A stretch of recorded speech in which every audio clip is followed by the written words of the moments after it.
Marlène et Jean-Claude sommes très heureux de te présenter une émission très spéciale afin de comprendre les faits d'actualité. Merci pour ta fidélité. Merci de porter une oreille très attentive à l'étude de ce jour. Le thème est « J'ai péché ». Nous avons une seule référence biblique. 1 Samuel chapitre 15, les versets 24 à 28. 1 Samuel chapitre 15, versets 24 à 28. Avant d'aborder ce thème, recherchons la présence du Saint-Esprit, qui seul conduit les hommes dans toute la vérité. Notre Seigneur et notre Dieu, beaucoup de personnes mettent un terme à leur vie. Mais ces personnes, elles étaient déjà mortes il y a fort longtemps, car sans Jésus, on est déjà mort. Merci pour la parole. Alors que nous nous apprêtons à la découvrir, Seigneur, que le Saint-Esprit nous vienne en aide. Nous t'avons prié au nom de Jésus et pour ta gloire éternelle. Amen. Rappelle-toi, Samuel s'est rendu vers Saül et à plusieurs reprises, en l'occurrence 2, il a cherché à éveiller sa conscience afin qu'il prenne conscience de sa situation, qu'il réalise qu'il a fait le mal en désobéissant à la parole de l'Éternel. Et qu'a fait Saül? Chaque fois il donne des pirouettes, il a dit « J'ai écouté la parole de l'Éternel ».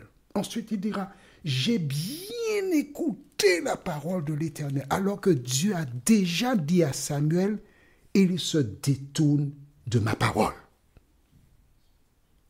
Il se détourne de ma parole. À partir de là, Dieu a déjà expliqué à Samuel qu'il est déjà, Saül, un homme mort. Mais oui, il est mort. Pourquoi? Parce qu'il s'est détourné de l'Éternel. Toutes les fois que tu te détournes de l'Éternel, tu es déjà une personne morte. Ok, on va le lire. Écrit dans le cahier, Luc chapitre 15. Luc 15. Et nous allons lire à partir du verset 17. Luc 15 à partir du verset 17. Il s'agit du fils qu'on appelle communément le fils prodigue. Un garçon qui était chez son père, qui s'est levé, qui est parti et qui a mené une vie de débauche. Puis à un moment donné, quelque chose s'est passé. Et nous lisons à partir du verset 17. Luc 15, verset 17. À partir du verset 17. C'est pourquoi je te dis, il faut avoir un cahier pour prendre note, parce que le Saint-Esprit parle et quand il parle, on est obligé d'écrire. Voilà, nous lisons. Étant rentré en lui-même, il dit « Combien de mercenaires chez mon père ont du pain en abondance, et moi, je meurs de faim, je me lèverai. J'irai vers mon père et je lui dirai « Mon père, j'ai péché contre le ciel et contre toi.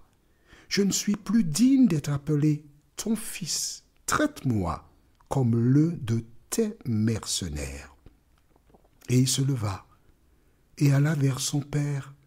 Comme il était encore loin, son père le vit et fut ému de compassion. Il courut se jeter à son cou et le baisa. Le fils lui dit « Mon père, j'ai péché contre le ciel et contre toi. Je ne suis plus digne d'être appelé ton fils. » Mais le père dit à ses serviteurs « Apportez la plus belle robe et l'en revêtez. Mettez-lui un anneau au doigt et des souliers aux pieds. Amenez le veau gras et tuez-le. Mangeons et réjouissons-nous, car mon fils que voici était mort, et il est revenu à la vie. Il était perdu, et il est retrouvé, et ils commencèrent à se réjouir. Tu as entendu? Il était mort, et il est revenu à la vie.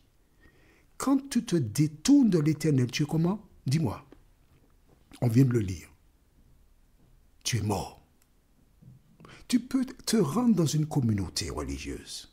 Tu peux chanter gloire à Dieu. Mais si dans ta vie, tu es éloigné de la parole de l'Éternel des armées, tu es mort. Saül était déjà mort.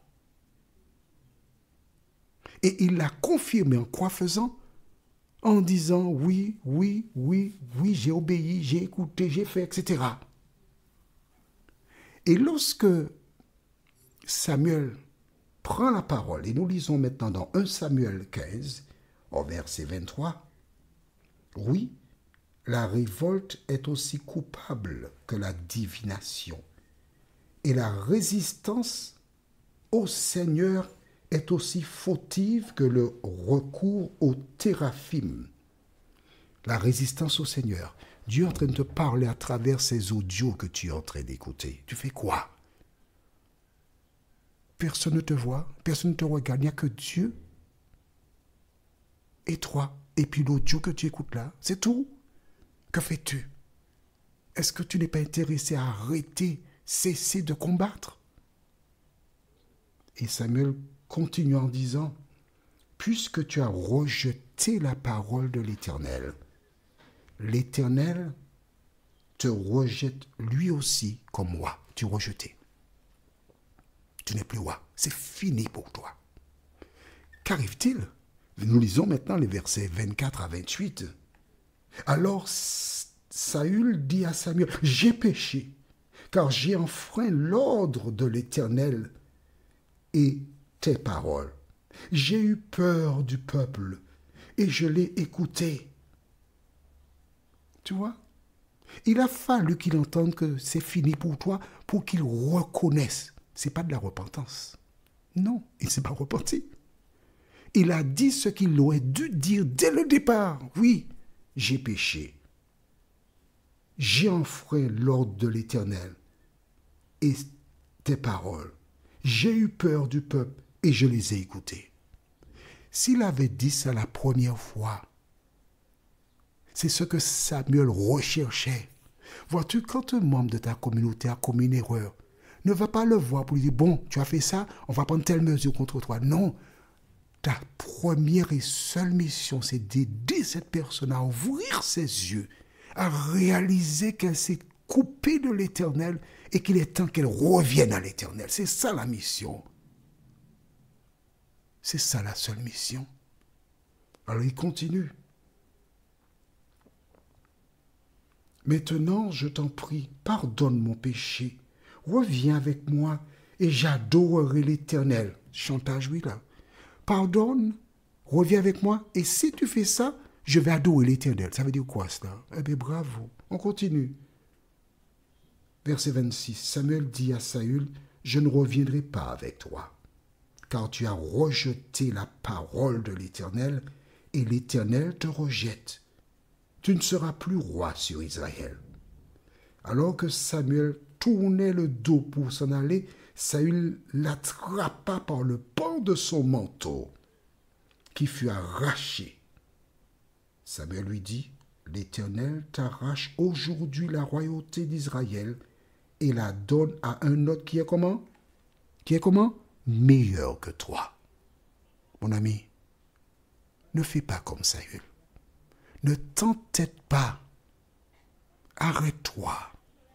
Reconnais que tu t'es planté. Reconnais que le diable t'a trompé. Reconnais que tu es loin de Dieu. Tout ce que tu as à faire, c'est de dire, Seigneur, je reconnais.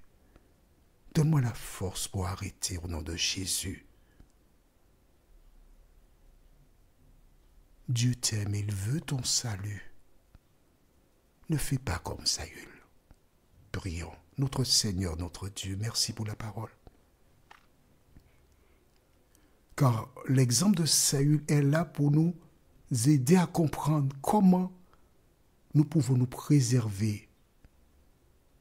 Comment Jésus peut continuer à demeurer dans nos cœurs et dans nos pensées. Merci Seigneur pour la parole. Merci d'aider toutes celles et ceux qui luttent depuis un moment, qui pensent être forts mais qui tombent chaque fois. Relève-les Seigneur, nous t'en prions. Au nom de Jésus pour ta gloire éternelle. Amen. Que l'Éternel continue de te bénir,